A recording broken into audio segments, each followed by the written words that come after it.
That's right. Welcome in. It is another edition of the Idaho Mat Chat Prepcast on IdahoSports.com, where we are breaking down wrestling. We're breaking out the mats every single week here on the IdahoSports.com YouTube channel, Facebook page, Twitter account, and the Idaho Wrestling News Facebook page as well. Thanks to everybody tuning in live tonight. I know some teams, some athletes are competing, but for those that are here live, we love it. And really, the show is driven by you, the fans. So if you've got a comment, a shout out, a question, you want to give a shout out to your favorite athlete, your favorite coach, your favorite referee, you could throw it in the chat. We'll throw it up on the screen. And really, it's you, the fans, that steer the conversation. Let us know where you're watching from tonight, too. It's always good to know where everybody's tuning in from. So my name is Brandon Bainey. Let's introduce you to the panel. Joining us from the Treasure Valley, Coach Al Fontes. What's going on, Al? Not much. How you doing? I'm doing well. Just getting ready for the postseason. We got one more dual meet. We're wrestling CUNA tomorrow, then district. So just trying to wrap up the year. Doing good. Yes, we are hitting the end of the road, as it were. Also here tonight from East Idaho, Brian Zollinger. What's up, Brian? What's going on, diehards? How we doing? Good to see you already. First comment tonight, Al from X. Good evening, gentlemen. What's up, brother? How you doing? And Michael here tonight as well from Post Falls. And let's keep those comments coming, folks. Let us know where you're watching from tonight and who you're shouting out. Of course, we always start the Idaho Mat Chat Prepcast with the best thing that we saw from the week that was. Al, I'll go to you first. What was the best thing that you saw from this past weekend of competition? Well, I got a chance to go to the Jaybird 7th annual. As you know, is rescheduled because of the snow earlier this year. They had a few less teams this year. I think last year they had 49 teams and 277 wrestlers. This year they had 43 teams, just a few less, and 251 wrestlers. But I was talking to Todd Cady. If it would have been on the other weekend as planned, they would have had 56 teams and 376 wrestlers. So some of the out-of-state teams couldn't reschedule. But nonetheless, great tournament. One of the things we've talked about, the underclassmen, that next generation coming up. I just want to say some of the freshmen I got to observe at this past weekend. They had a total of 7 freshmen placed in the top 4 of all the weights and 2 champions, with Roxy Sheen of Buell and Olivia Bezchek of Jerome looked really solid. And we had 2 other finalists, Gracie Price of Thunder Ridge and Ava. Actually at 107, we had Ali Swankara of Buell in the finals too. But 7 places overall. Next generation is looking really solid. So many great freshmen came out and showed out at the Jaybird this past weekend. Of course, we'll get into all the big matchups there. A couple more comments quickly, though. Bruce in the chat tonight from the middle of nowhere in North Idaho. Thanks again, guys, for what you do for our great sport. Bruce, I'm in North Idaho, too, but not in the middle of nowhere. I wish maybe I was. A little more seclusion. So thanks for tuning in. Okay, Jeff Anderson says, great duel, couple good college duels this weekend, too. I think he was answering X's question. He says, I know this is different, but who watched Michigan versus Iowa? Either of you guys catch the action? Yeah, that was an amazing duel. And, that Real Woods match, that was impressive to see the true freshman knock him off 14-2. I mean, great duel all around. To see Michigan to win that was shocking. Good college wrestling for sure. And more I think it's great for wrestling, right? I mean, yeah, absolutely. The parity is no room for Yep. Yeah, Michigan and Iowa stink in that other sport that we don't talk about. I'm glad they're doing great in wrestling. No. For sure. Okay, a couple more shout outs here. Clifford says Zoe Ortiz is on a mission this year. I was excited to see her at Jaybird and all the other ladies. And here's Megan from Lewiston. Shout out to 3-time Jaybird champ Jolie Slider from Lewiston. I really have to agree. awesome. I watched both of them, and they were solid, great athletes, great attitude, and they're setting the tempo. For sure. All right, Brian, what was the best thing that you saw from the past week of competition? It was good to see Jaybird rescheduled. I was watching the Weezer tournament results come in. That was fun to watch because you really had Fruitland and Buell going head to head for that team title. Good preview of what state could be. Those are the two top teams. And to be between the weight classes, I think between Fruitland and Buell, they had couple matches. Buell had Buell on Buell violence in the finals match, showing their depth. Fruitland pulled it out, but that was good to see. And, we're going to see it again at state. So districts are really going to matter and see who can bring those second wrestlers to the tournament and make some noise. But that was probably the best thing I saw this weekend, was just watching those 2 3A school goes head to head. Yeah. And that was something we had been yearning for, because South Fremont, Buell, Fruitland, there's been a little crossover, but they've kind of all been operating in their independent silos this year. And so, Al, it was great to finally get that, true, one-on-one showdown and get a little more data for us to assess where things stand. Yeah, Buell, they all had a number 2 place in several weights. Each had 4 champions. Fruitland had 15 kids place overall, whereas Buell had 14. So that will be a great head-to-head come state, but then you can't count out other teams in the mix like South Fremont and the kind. So it should be good. Yep, for sure. Best thing I saw was this comment from Bruce. Less than 5 minutes in, you bring up that other sport. I'm so weak, Bruce. I'm so weak. Best thing I saw, I've been all about celebrating the milestones this year. Whenever a young man or young woman crosses a significant victory total in their career, we've had several outstanding wrestlers cross 100 wins this season. We had one cross 200 wins, Coulter Burton. Most recently, up in my neck of the woods, up north, Sandpoint, Jordan Tyler crossed 100 career wins this weekend, Brian. It was a really cool moment for him and for Sandpoint Wrestling. Yep, I saw that. That's pretty amazing. Congratulations to Jordan. It was a great accomplishment. He's having a good season. Should be in the mix for a state title there at 95 too. So it's going to be fun to watch him at state. Yes, that one. Speaking of 195, Jack says the best thing that I saw was at the Dick Fleishmann duels in Pocatello, 195. Colton George of Highland, Max Osmond from Hawaii.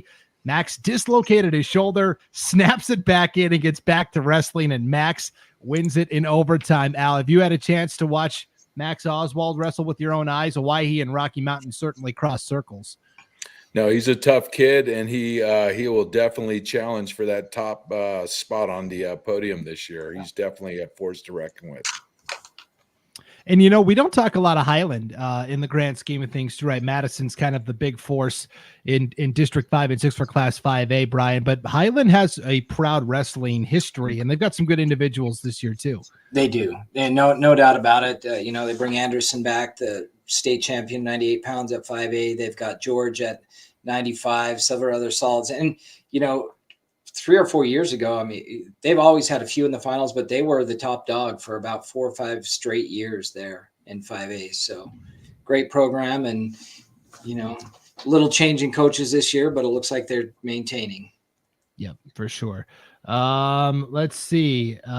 X wants to know, should high school kids participate in college level tournaments while still in high school? Okay, this is a topic we can explore a little bit here.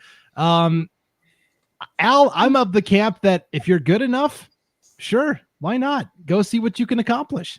I say go for it if you are, but those kids know who they are.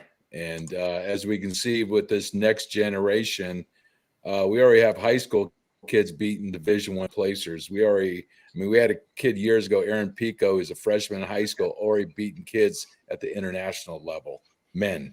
Yeah. But he went into MMA. But no, definitely, I'm all for it. But it takes a special kid, to be honest with you. Yeah, for sure. Billy and Chelsea are here tonight. Go Thunder, of course, Thunder Ridge, and representing the girls there. And so we'll continue to take your shout outs as we go along. But Al, the story of the weekend, there was kind of 2 big ones. I thought there was this showdown between Fruitland and Buell, but then the Jaybird Memorial Tournament, right? This is the premier, the signature girls wrestling event in the state of Idaho. No, it is Todd Cady and his crew that's running it. They run an efficient tournament. It's ran well. The competition is good. And like I said, the numbers were down this year just slightly. But if we didn't have that change of weekend, it would have grown probably by about 30% up due to math. But no, it's doing a great job, and I see a great future there.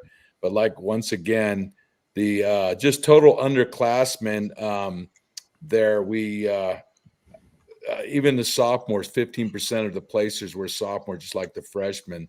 But I think we got a good preview of some of the state champions to come in this tournament. Jolie Slider, and the kind, and every finals match was great. For example, we saw Jolie Slider, Nia Avellino from Caldwell. She's solid. Olivia Bezicek, another freshman. Shelby Pranther from Potlatch is really tough. Zoe Ortiz, she took fourth in state a couple years ago, didn't place last year, but she's definitely looked solid at Raleigh. Roxy Sheen, clear weight, returning state finalist, state champion. Elise Twait looked really tough. Kara Richards, 1 to 165. She's a state champion a couple years, state finalist. She looks solid. Jordan the Blue, Amy Hartman at 235. She's going to be very difficult to beat, but overall, great finals, great competition. And of course, Al, you're always got a couple things in the pipeline. You have a couple of one-on-one features that you're working on, and we're looking forward to one of them coming. Can I tease this? Is that all right? Since you mentioned her, sure. You want me to? Okay, Amy Hartman from Mountain Home. I'm really looking forward to that feature. There's a really cool backstory with her, and so stay tuned for that. That one is coming up soon from Al as well. Very excited. I got that one. Then I have a gentleman from up north from Post Falls, Tyson Barnhart. I'm working on both of them. Great kids, great stories. So hopefully we'll get them out soon. Yep, for sure. More comments here. Billy and Chelsea say, sad we missed it this year. Fun tournament for sure. Brian, this was originally supposed to take place in the middle of January. A lot of schools had planned on going then. Mother Nature comes through, kind of wipes it out. I'm glad that they were able to reschedule, but some of those teams that were planning on going weren't able to make it back. Yeah, it's too bad. I'm glad they were able to, but, and it would have been nice to see Thunder at full capacity. Team scores, Eagle pulled it off, which, Eagle's got a solid team, but we haven't really talked about them being a top 3 team in the state. Thunder was there, but, without Taylor Brown and a few other girls, it's tough to say. Hopefully, Taylor and the rest of their team can get healthy and be at the regional tournament this week from Friday. But because those were interesting results with Eagle winning it, Thunder in second with the depleted team. Columbia, Rocky, and Jerome round out the top 5. And we've talked Jerome being possibly a top 3 team. I don't know if they were at full strength or not. And Skyline wasn't able to go. We've talked about them possibly being a top 3 team, and I know they've been trying to get healthy. But it was fun to see. I'm glad they rescheduled it, but we missed out a little this year without being able to see teams at full strength. So more anticipation for the regional and state tournament coming up. Yeah, I think there was 13 teams that were initially scheduled to come that didn't come, but definitely Eagle, we got to keep an eye. They do have people with wrestlers with finals potential and a few other girls that are really tough. We cannot count them out of the team race as of today. Yeah, Al, correct me if I'm wrong, but since it's become a sanctioned event, Eagle has won both championships, right? Team titles. I believe so. Yep. So yeah, good to see. Miria Garcia says Malia Garcia, 120-pound freshman from New Plymouth, placing 4th at the Jaybird. Only 2 years of wrestling now. So some of these girls have been wrestling for longer than others. Some just picked it up when it became a sanctioned sport. Not bad for just 2 years in. Yeah, and I got to watch her wrestler, a really talented kid, has a lot of potential. She'll definitely challenge if she gets to the state tournament. Like I said, there was 7 freshmen of the 48 placers, 15%. That did really well, and they just didn't place. They some of them dominated the competition. So bright future. Yeah, it was really fun to see for sure. Clifford says Potlatch girls were very impressive. Don't get to see them too often. And Al, of course, as long as it's going to be an all classification type of deal, for a 1A school like Potlatch, it's going to be about, okay, do we have some individuals that can go make some noise? Your team race, until we start separating girls wrestling by classification, more than likely going to go to a 5A or a 4A school. Statistically, yes, but you mentioned Potlatch. Shelby Prather looked really solid, and I think she'll challenge for the top spot this year overall. Then you had Haley McNeil at 152s that look solid. So they have a couple girls right now that will challenge for a top spot this year. Yep, no doubt about it. Charles says, starting to see a lot of kids starting to peak, but big kudos to all the girls stepping up and out on the mats. The girls are so fun to watch and love seeing their numbers get bigger every single year. Yes, no doubt. And Billy and Chelsea say, love the girl talk. So last week, guys, we had someone in the chat ask, hey, could you guys do a show each week about girls wrestling? The short answer is we would love to, but we're only 3 guys and we're busy, right? We all have day jobs. We all have families. We all have other obligations. And I think an entirely separate show is just going to be too much on everybody's plate every single week. Now, the caveat is that we want that voice for girls wrestling. We want that advocate. We want that person that can really contribute to the conversation, because we can talk girls wrestling when we see it, right? But Al, you're a coach. Brian, you officiate and help coach. And so it's hard for us to always go and watch these competitions and see them because we're being pulled in other directions. So here's what I'm going to put out here for the bat signal, as it were. If somebody out there is listening or watching to this, and you think you could be that girls wrestling advocate, and we could bring you on to the show each week and kind of go to, hey, girls wrestling, what were the big highlights? What were the takeaways? What did you see? If you are interested and think you could be that person, send me an email, Brandon@IdahoSports.com, and we can kind of get the ball rolling from there. Because, Brian, I think this is something that we could add to the show to make it bigger and even better. Yeah, I completely agree. That'd be great, and I go to as many as I can. I've got 2 daughters that will be in high school next year at least. And so I probably hit a lot more, but I know there's individuals out there that I can think of 3 or 4 off the top of my head that would be great and could update us. So I think that's a fabulous idea. And if we can expand this show and do even more girls coverage, that would be amazing. Yep. So again, go ahead, Al. Oh, I was going to say, just the time I've been here, I've seen the competition, the gap between those that are placing and not placing, that is getting narrow and narrow. The girls in just the last few years are technically getting better and better. So we're going to need some more assessment, because the difference between first and third is going to be so narrow as time goes on. It's not going to be that sure bet. We're already starting to see where maybe a number 3 can beat a number 2, and number 2 can lose to a 6. So it's only going to get better. So we need more analysis on that to really get a great assessment. So good things in women's wrestling. We're already getting some people in the chat, getting put up for volunteering, right? Sometimes it's volunteered, sometimes it's voluntold, right? Sure. But yes, again, if you're interested in that, we would love to add another voice to the show to talk about girls wrestling specifically. You can send me an email, Brandon@IdahoSports.com. All right. Yeah, Callie says that would be so great to have a girls advocate on the show every week. Yep, that's exactly what we are looking for. Okay, Ryan says Middleton and Eagle, big duel tomorrow.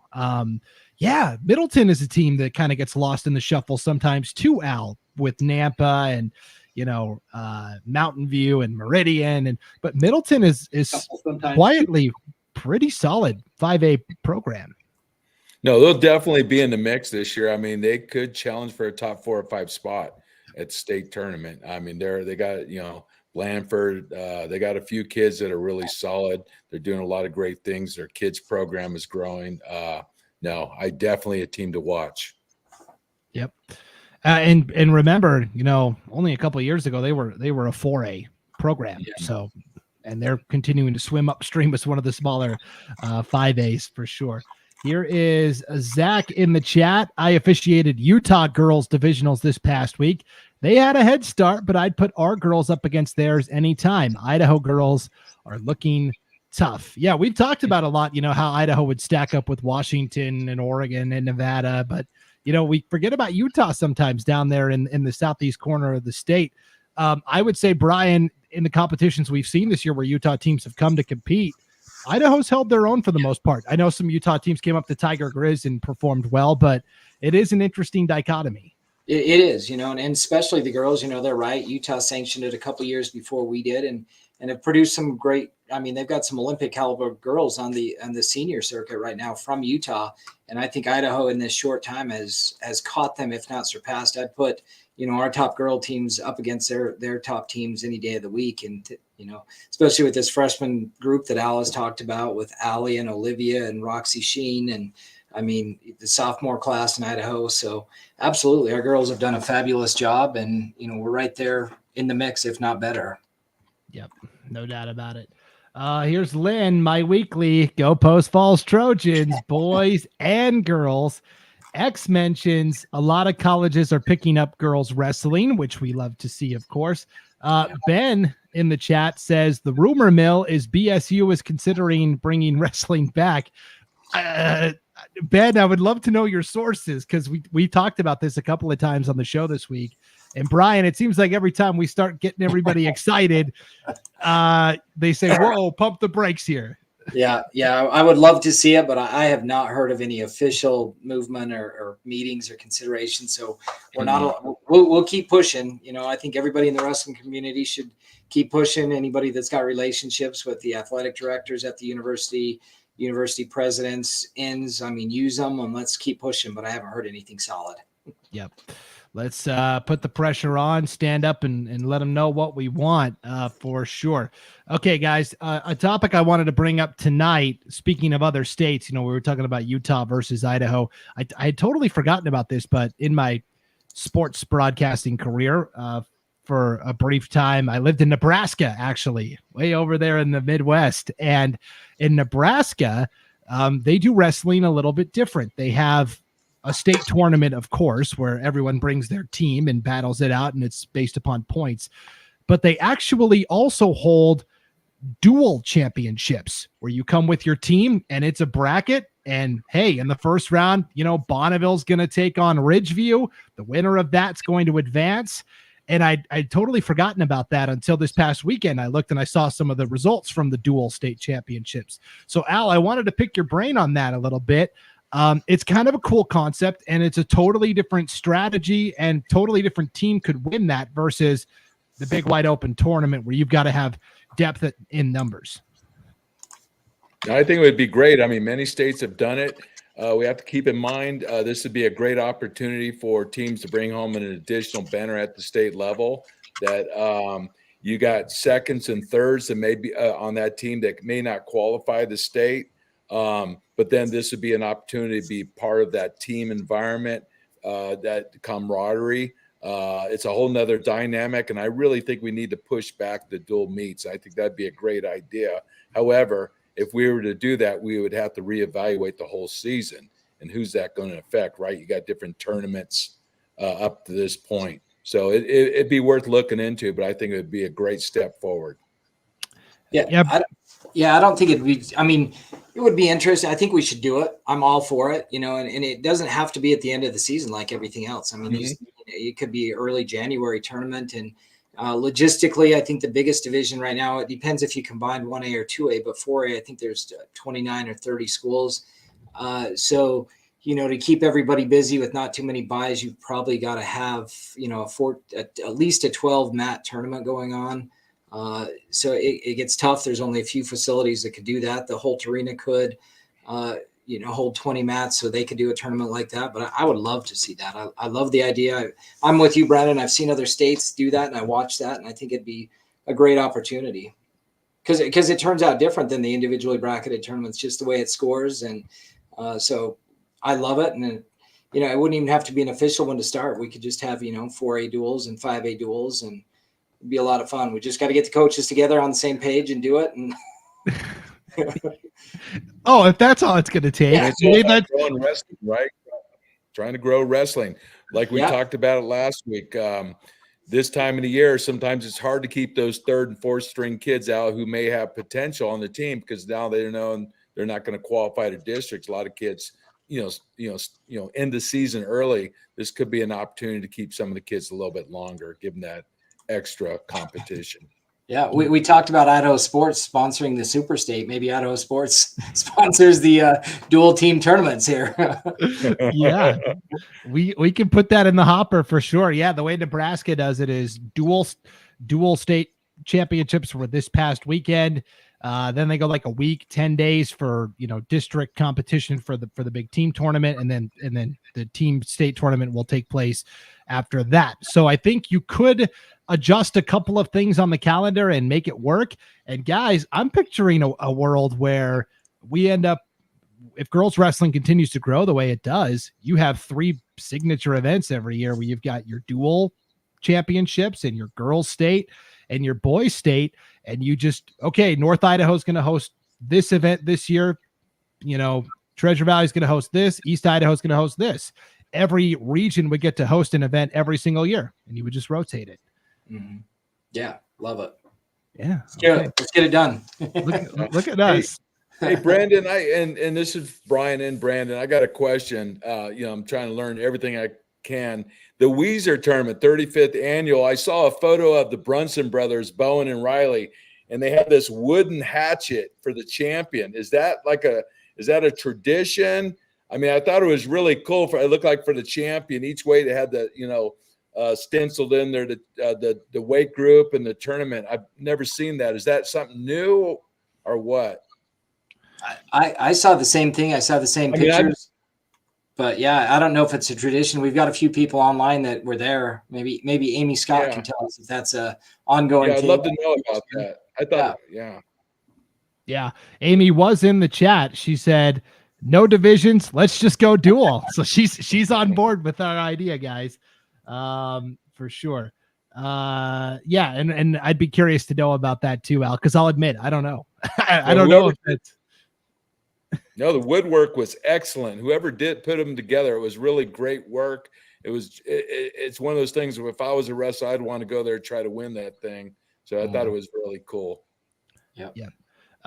Amy says also, hey, don't forget about Magic Valley needs to host some stuff too. Okay, we could incorporate middle school championships into this too. Now you got 4 events, 4 different areas of the state. We just rotate it all every year.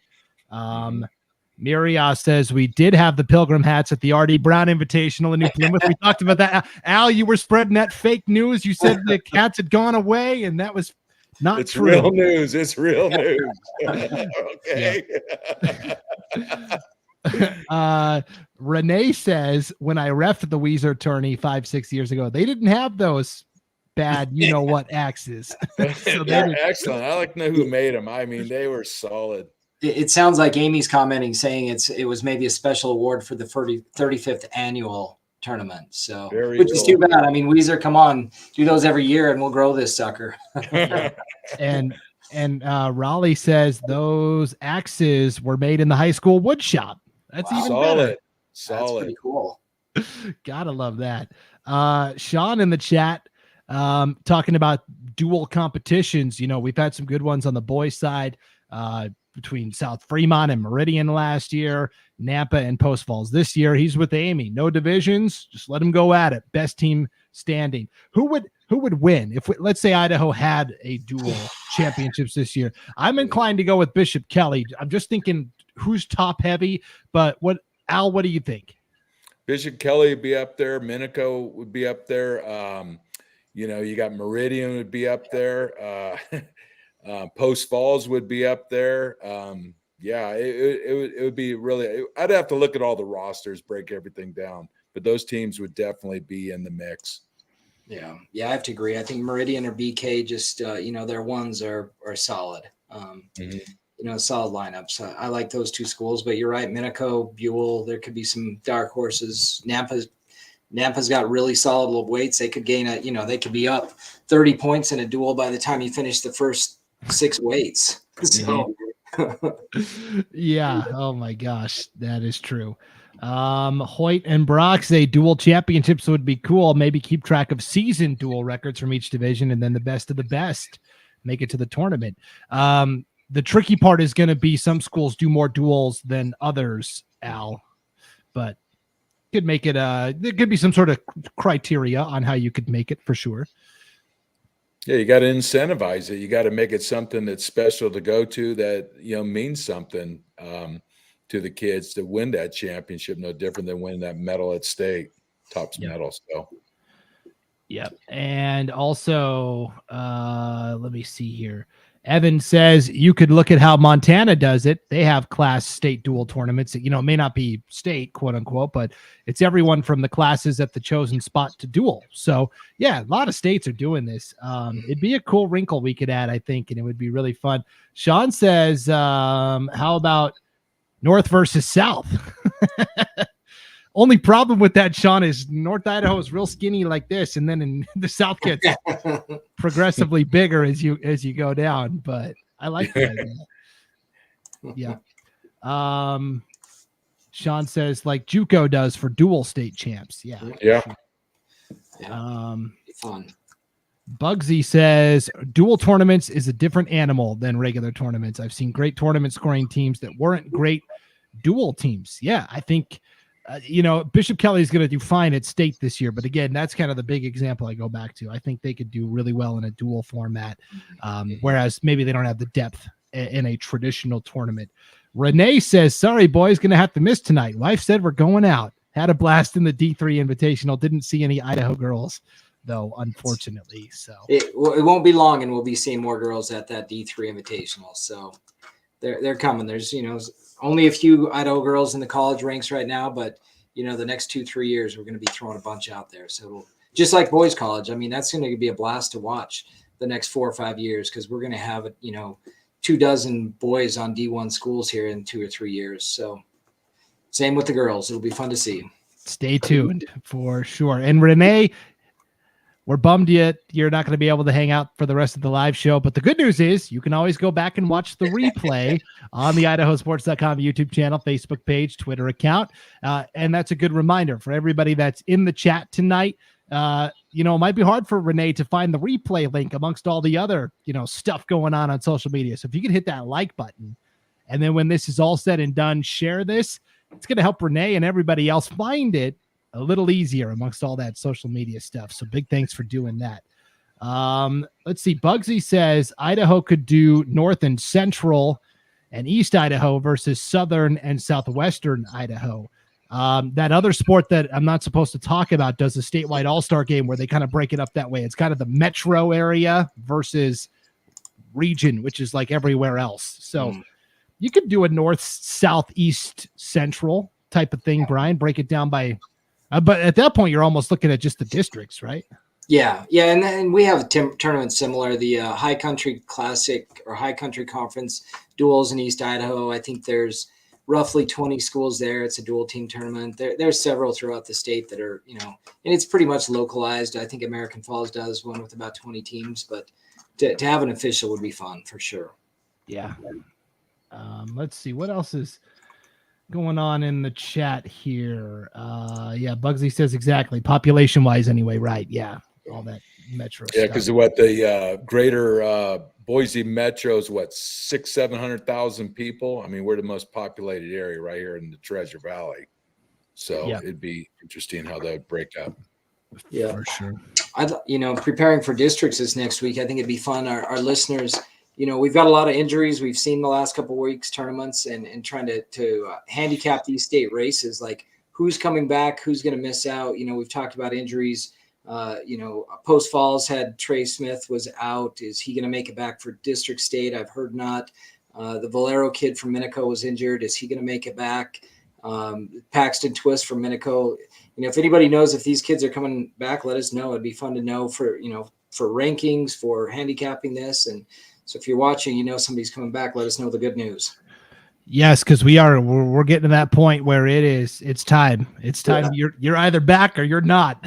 There's no more time. So yes, we would love all of that good data for sure. Hey, we've got a wrestler in the chat tonight, guys. Porter Whipple from Kamei, the pride of Kamei. And of course, Kamei and Clearwater Valley have a joint team for wrestling. So he says, go CB/K. That's Clearwater Valley and Kamei. Brian, this is incredible. They're such bitter rivals in everything else. They have the upriver rampage where, football and all those other sports. And yet for wrestling, they can come together and go, hey, we're brothers. We're going to fight together. That's what's great about this sport. And by the way, I mean, at the Chalice tournament, that team was third place. I mean, great showing for Clay. They had, several placers, and to come in third from a one, we've talked before, who were the powerhouse 1A teams. Well, there you go. There's one of them right there. And so, props to Clearwater Valley.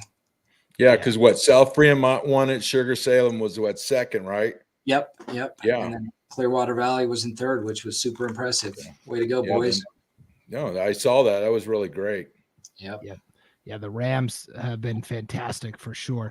Here's a question from Hoyt and Brock. Will girls wrestling freestyle in college ever make it a no-brainer for them to wrestle that style in high school? And two-part question. And if that ever happens, will that eventually make it a no-brainer for boys as well? Okay, we kind of we dipped our toes into this talk last week on the show, Al. But if they're doing freestyle in college, it does kind of make sense to have your high school mimic the style that you're going to be doing in college. It makes it that much easier for college coaches to recruit and see the tape. Yeah, in the old days, back in the 60 Olympics, 70s, when they had Olympics back then, most of your college wrestlers going on to the Olympics had very little background in freestyle. Some had, but today, I mean, I don't know, it'd be great if the girls are wrestling collegiate style in college, because most of the girls coming up the ladder today have many more years of experience in freestyle, just doing it from the kids level, the cadets, juniors and stuff. So it's not like there's not a lack of freestyle, but it would be easier to get more girls to college, I think, if it was the same style collegiate. Yeah, I would love to see it. I mean, that's been the debate in the United States for 50 years is, should high school or college be freestyle? There's so many, I love folk style, but I do have to say I love freestyle and Greco even more. And I'm glad girls are freestyle, because I think it helps the United States in world competitions, because our girls have been training that style. So I don't know if it's ever going to happen, but I would love to see girls high school match the college style and go freestyle. And we've talked about that before, the hard part with getting officials trained, but all that stuff could be worked out and it could happen. But, on the boys' side, there's so much tradition in folk style wrestling in the United States that I don't ever see college men going freestyle. But fingers crossed that girls do, because I think that just makes sense at this point in the development, that high schools do go freestyle to match the college divisions. For sure. Okay, so we were asking about injury updates in the chat, and we're getting them in spades here, guys. From Post Falls, Lynn says Trey Smith has a doctor's appointment Thursday to see if he's cleared. That's remarkable, Lynn. I got to be honest. I didn't think Trey was going to be coming back this season. I'd kind of already written that off, and so that would be a huge development for Post Falls if he could find his way back onto the mat. That's incredible. Oh, that'd be great. It's more good news for Post Falls. Ryder is back. Ryder Seguin, fingers crossed for Trey as well. Michael says yes. Ryder wrestled this past week.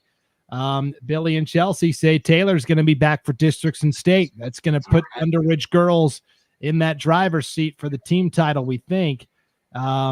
David and Michaela, they're, of course, Minico supporters. We could only hope all those Spartans come back. Yeah. How many guys need to be back from Minico for them to feel comfortable about how this is going to go at the 4A tournament, Brian? Well, the two big glaring ones right now are Valero at 113. He's probably a finalist at 113 if he comes back. And Paxton Twist, I don't know what the likelihood there is. I talked to him at the Minico tournament. I think he had surgery just about 2 weeks ago exactly on his knee. So I think that one's doubtful. But if those two, you got two guys that likely would be in the finals match, and that's your 60 team points right there. That's a lot of points. So it'd be nice to, Minico needs at least one of those two to come back, I think, to keep it competitive with BK. They're going to be competitive either way, but maybe that puts them over the top, just those two, but there's a couple others that are kind of banged up. So be interesting to see what the update on Valero and Twiss are, because those two would be a huge difference. That would be a big, you're right, Brian. It's going to be interesting now as you try to handicap how these state races are going to go. It's going to be a huge X factor. We will certainly be keeping an eye on that. Guys, we have an imposter in the chat tonight. Amy says, all my typos are on Riley. We were driving home from a duel and a district game in that other sport that shall not be mentioned. No pumpkin pushing in our house. So Riley was on the chat tonight for a little bit. Come on, Riley. Oh, that's great. Hey, we were talking about the competition in Chalice this past weekend. Clifford wanted to give a shout out to Emmett. They took 4th as a team in Chalice. And this is another team, Al. We talked about Middleton making that jump from 4A to 5A. It wasn't that long ago that Emmett was a 3A and, a pretty good one. And they're kind of learning how to win at the 4A level against much bigger schools. Yeah, it's growing out there. I mean, they got tradition, but Emmett's slowly growing a little bit. They got a little growth, but it may be a few years before they go any higher in the division based on the numbers right now. But no, they're doing good. They got some good girls wrestlers as well. So great program. For sure. Evan in the chat talking about Ryder and Trey from Post Falls. They've been working to be back. Ryder was back this week, of course, and he got to talk to Trey at the Post Falls and Coeur d'Alene duel. He's been working to come back again. What an incredible story that would be if Trey could make it back after all of the complications he had from what ended up being a pretty scary infection earlier this year. Okay, we were talking about freestyle versus folk style. Zach says, I firmly believe folk style background is what makes our senior level wrestlers so successful. They learn to grind, and I believe this is why we don't gas when the rest of the world is dying for air. Al, what do you think about that? That's a good point. I wouldn't have thought about that, but no, folk style wrestling teaches you to go all out all 3 rounds, right? There's a lot of action, whereas freestyle is a little more methodical, but when it comes to conditioning, the U.S. wrestlers are always some of the top notch in the world. You just look at Burroughs. I mean, that guy's going full bore the whole match, Dake, etc. No, I agree with that. Yeah.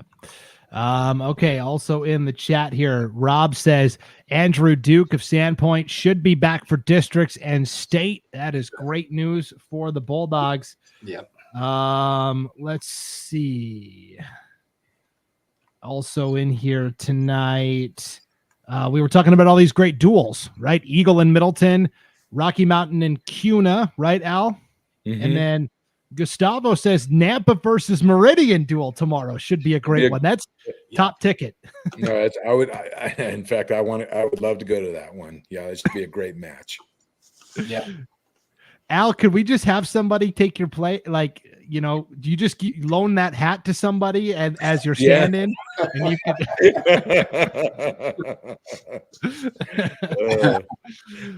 Oh, man, that's funny. Okay, here's a question from Ben. Who is Idaho's best high school wrestler? If you could only pick one. Ooh, there's so many good ones, but... And again, this isn't anything personal here. We're just, this is a fun discussion. Everybody is fantastic, but okay, one guy or gal, Brian, who you got? I'm going Mauger. I think Burton, Exford, Mara, there's 3 or 4, probably 5 or 6 kids you could go with there, but I'm going Mauger just because of the number of Fargo titles he has. I mean, he's setting Idaho records. So I'm going Mauger 1, but it's close with 3 or 4 of those guys. Yeah. Mauger. Yeah. I agree. All those wrestlers are great, but Mauger's good at freestyle. He's good at Greco. He's good at folk style. He's proven he can excel. How many times has he won the Triple Crown? Like 2 or 3 times. Yeah. The Triple Crown, which is winning each style in the same year. Definitely well-rounded in all the styles. Yeah. Yeah. It's tough. I do think it's Mauger, but man, there's so many great competitors. I think of Martino right away, Matt Martino for Bishop Kelly, Exford, Burton, of course. Hey, that's a good reminder. Here's our list of college wrestling commits. We updated this a couple of weeks ago. But these are, the signings that we have had reported to us so far, Al. And I mean, look at just the number of Division I commits: 1, 2, 3, 4, 5, 6, 7, 8, 9 for the class of 24. 2 more in the class of 25. And then there's so many others that are going to Division II and Division III and JUCO and NAI. This is an incredible, just an incredible. It's a great list, and we probably should send it to the athletic director and the president of Boise and all the colleges here, just to show that we do have the talent. And I mean, we got the argument is not if we have the talent. It's like when are we going to do this, especially with the growth of women's wrestling too. It's only going to get better. So yeah, this is awesome. I commend. This is years of hard work from all these kids. Total commitment. I got to talk to a lot of these kids, write about these kids. They all have one thing in common. They not only excel in the classroom, but on the mat, but they're willing to work the process. These kids work hard, win or fail. They're always moving forward and just exceptional student athletes. And again, if there's a name on that list that is missing, let us know. Send an email to Brandon@IdahoSports.com. And we'll make sure we, add it to our list and add it to our database. But it is an impressive list of commits for sure. Billy and Chelsea say either Mac or Ryder from Post Falls. Yeah, you couldn't go wrong with either of those for sure. Aaron wants to know, how about the Hannah Nieder match last Friday? It was awesome. It was a great match. I mean, props to Nieder. He bumped up from 45 to 52 to take on the challenge of Hannah there. And 1-point match. There was a takedown in the first period by Hannah, and then escapes and a stall call and another escape, and it was decided Hannah by 1 point. But props to Nieder for bumping up a weight class to take that match. It was exciting to the end. I mean, it had the crowd going, and Madison threw, what I thought was one of the more fun. It was a quad. And they had like a wrestling bingo going on. So everybody on their cell phones had a new bingo match board for each duel. And you got, red gets an escape or red gets this. And they had a table full of prizes. Just one of the more fun events I'd been to. And props to them. And I hope to see some stuff like that catching on at all these duels and quads. I know my kids have never paid as good of attention as they did at that duel. So a lot of fun. Yeah, that's really cool. That's fun. For sure. And I gotta get the name right. So where I live here in Coeur d'Alene, we have Nieder Avenue, and it's a main thoroughfare. So that's why I'm always Nieder. So. Yeah, it's Coach Nieder here and DJ Nieder. Yes, gosh, I will get that right. Speaking of names I've had a hard time pronouncing this year, guys, should we get to our Idaho Wrestler of the Week here on the Matt Chat Prepcast? Al, it came down to 2 very deserving young ladies. Razor thin margin, so we kind of have like an honorable mention, and we'll give that to Roxy Sheen from Buell because she showed up in a big way at the Jaybird. No, she did. I mean, just watching them on the mat, she just looked dominant. This is several years of getting to this point, but she didn't hold back. Very solid freshman with a promising future, definitely. Yeah. So Roxy was our runner-up, and it was pretty divided in the chat. We had, it was almost like we were in Congress and we were battling back and forth over our candidate, as it were. But the choice that we went with for our Idaho Matt Chat Prepcast Wrestler of the Week, the outstanding freshman from Jerome, Olivia Bestacek. 120-pound freshman. This is a picture from earlier this year at Wiley Dobbs when she was atop the podium. Al, that's all she's done this year is win. She's been at the top of the podium every single time. No, I mean, in round 1, she had a 31-second pin. Round 2, she had another pin at a minute. In the quarter, she pinned in 23 seconds. Semifinal, she beat the number 5 ranked girl from New Plymouth, pinned her also. Then in the finals, she major decision, Talia Nichols from Rocky Mountain, who's ranked number 2 in the state at 114. So a solid tournament. She has a great resume, as you can see. She won the Jaybird. She won the Big Mountain, Wally Dobbs, Tim Matthew, and the Artist E. Nash, as well as earning All-American honors as well prior to coming to high school. Just a solid athlete. Kudos to her and everything she's done. Yeah, we'll talk. Oh, go ahead, Brian. No, I was just going to say, she's undefeated right now, so she could be the first, as far as we know, in recorded history, the first girl to go through high school, assuming she goes undefeated all 4 years.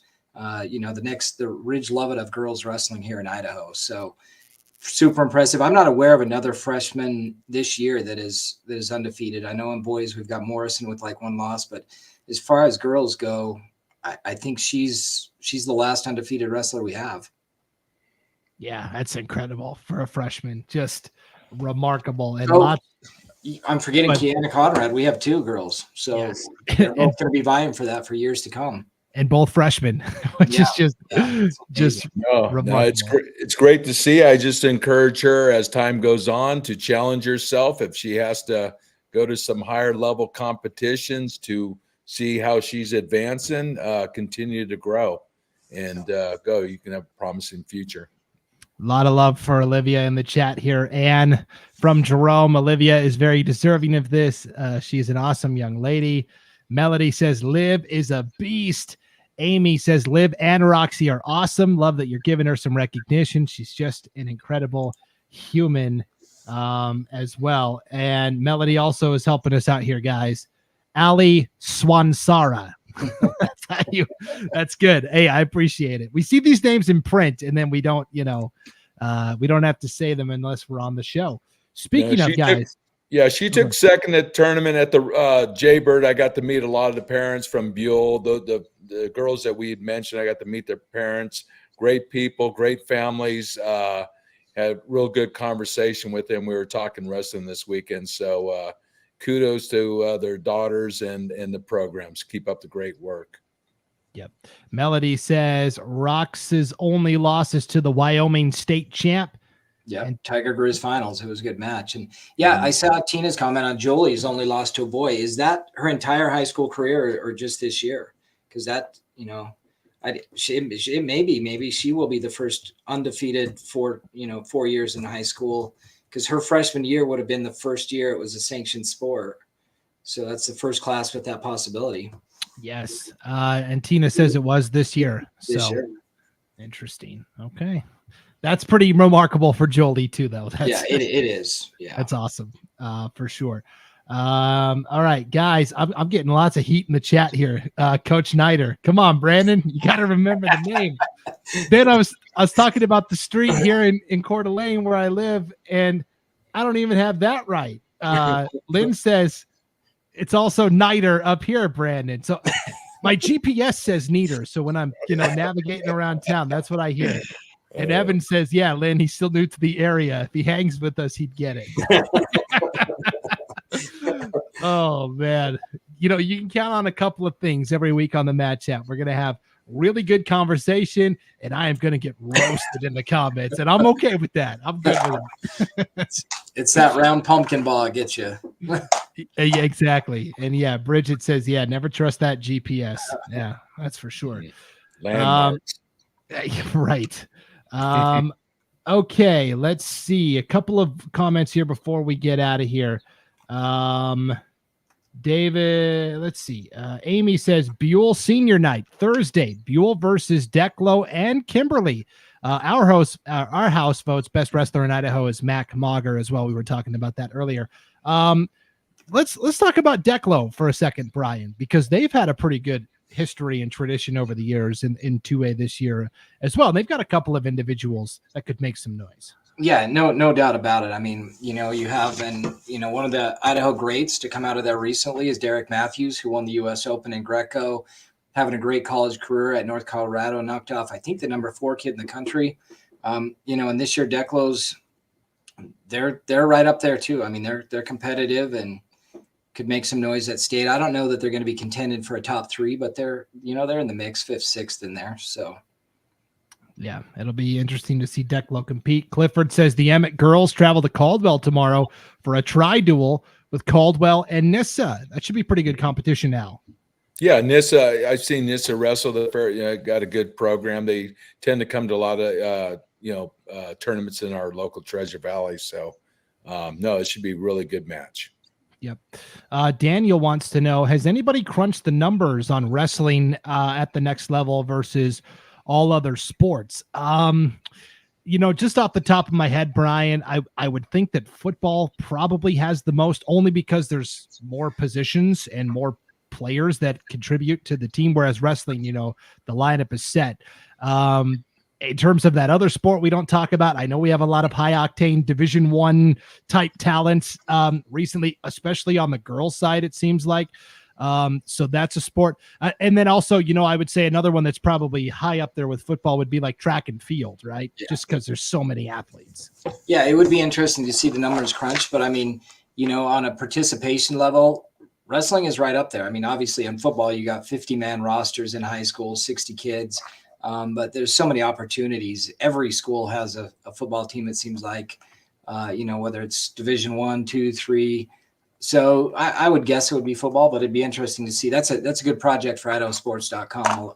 They've got that new almanac that's looking pretty impressive. So now we need to get a list of college athletes and just add to Brandon's workload. He's got nothing else to do, right? Oh my gosh. Yeah. We're going to need cooperation from the schools on all of it. But the one number that we do well in college wrestling, when it comes to attendance at the NCAA championships, wrestling is definitely one of the highest ticket items of all the sports. I've been there. It's jam packed. And I'm telling you, all 3 sessions of the 3-day tournament, it's packed. And it's full of fans. The national championship for football and the Final Four, that feels so corporate, kind of like everyone's the there. Yeah. Olympians are there, former NCAAs, Dan Gable, everyone's there. I mean, it's 3 days of passionate wrestling. It's awesome. For sure. And Amy, I think hit on the key point here. You would have to look at percentage that play that sport in Idaho that go on to college versus straight numbers. And now this is something you've talked about a lot. Per capita.